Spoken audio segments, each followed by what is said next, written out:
Is there any chance he will be able to stay on message? I mean, we just take this rally tomorrow, North Carolina, the economy. That one should be a layup for him. Yeah.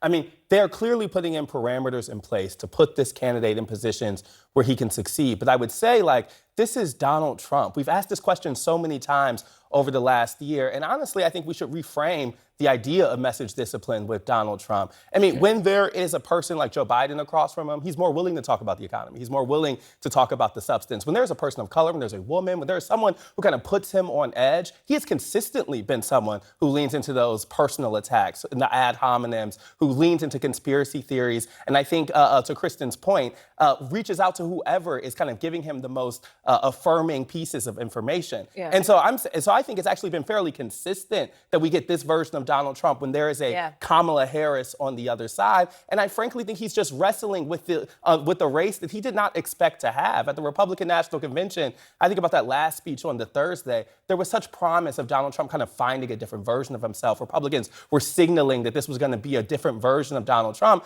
And we got the same rally version that we get all the time. And I really think that's indicative of someone who was thinking they were operating from a place of strength, but was really operating from a time in which he was only looking strong relative to his opponent. Now that that has changed, I think a lot of that has been upended. I mean, it would be hard for anyone to have the situation go from what it was for him, where he was seen as a shoo-in, to what it is now, right? That'd be hard for anyone. But now you've got the specific person here and the personality that matters so much. He could be out there, Jamal, saying, X million people have come over the border while Kamala Harris was charged with, being one of the people leading that policy. He could be doing all that. Yeah, but he's not. That's right. I think on one hand, Astead is right. Donald Trump is Donald Trump, and he's an 80-year-old or almost 80-year-old version of Donald Trump. So it may be a little tougher for him to make the pivots. But I think also his strategy of how he attacks people is pretty consistent.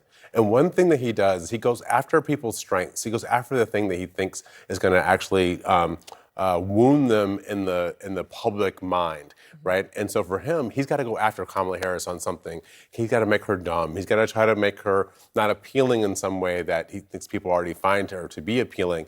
I think if he, in his mind, I'm just playing Donald Trump's mind for a second, it was a dangerous place to be, that if he can do that, then he has a chance to win on the other issues. But I think he knows something else, which is that he can't actually win on the issues.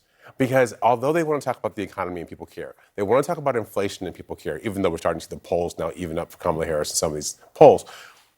Ultimately, people aren't voting for her on those questions. People aren't going to vote for the Democrat because they care about their freedom, they care about democracy, they care about abortion. Those are the questions, and he can't compete on those questions. Well, it may be also that they're voting on some sort of emotional connection, which is something he does understand, right? And maybe better than anybody. Marc Caputo, you have some new reporting on what they're doing in the campaign to keep him on message as he's back on Twitter and off of Truth Social, or Truth Social not being his primary home. That's actually really significant from what you're learning.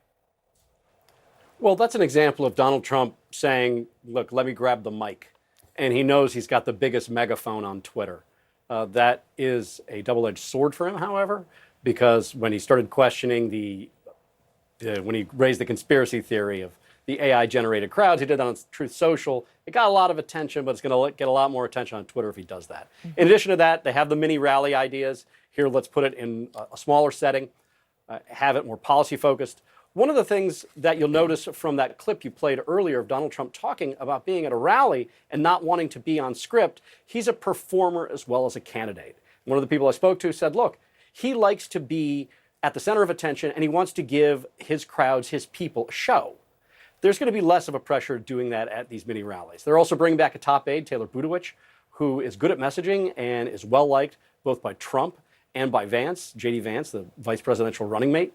So those are some of the things that they're doing to sort of more insulate him and give him more of an opportunity, I think, as Astead said, to be the better version of himself. The question is can he? So far, there are a lot of doubts that that's going to be the case.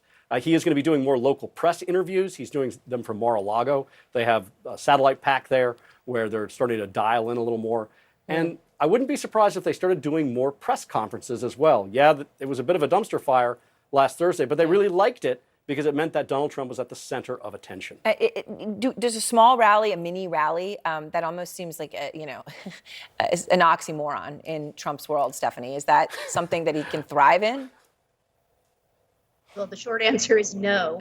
I imagine he will do some of them, and maybe for a week he'll, attempt to stay on message. It depends on how tough his staff is being with him, but he will get bored. He doesn't like those small events. He never has, and he will be demanding to do a large rally sooner rather than later. And it's funny because everything I've been hearing is, all these people are saying to do the best version of himself. They want him to be a fake version of himself.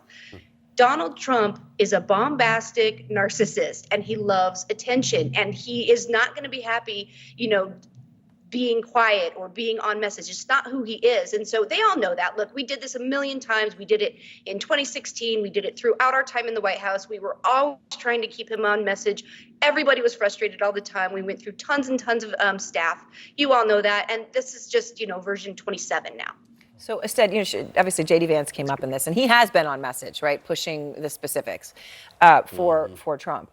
Tim Walz is also out there now on his own for the first time for Harris, and I want to just play something he said a few moments ago at this first solo rally.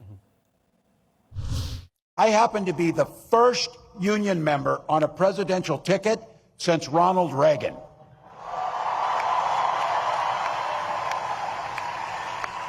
But rest assured, I won't lose my way. You heard the story.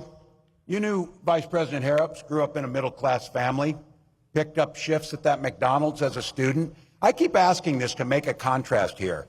Can you simply picture Donald Trump working at a McDonald's trying to make a McFlurry or something? He knows us. He couldn't run that damn McFlurry machine if it cost him anything, so. Does that work, Astead?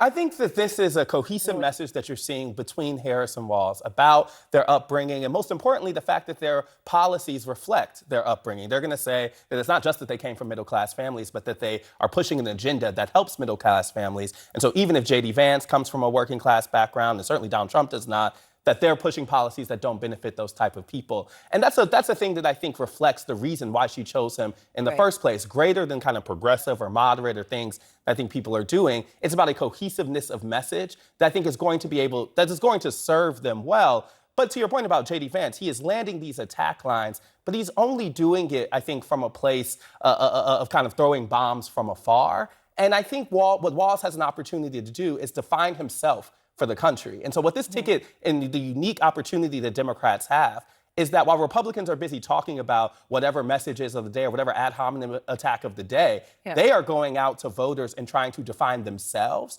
And so Republicans are in a race against time to be able to beat them to the punch. All right, so Jamal, there is, of course, now going to be more and more coming out about Walz. And I know there's the whole issue, the military service that's now been, widely discussed.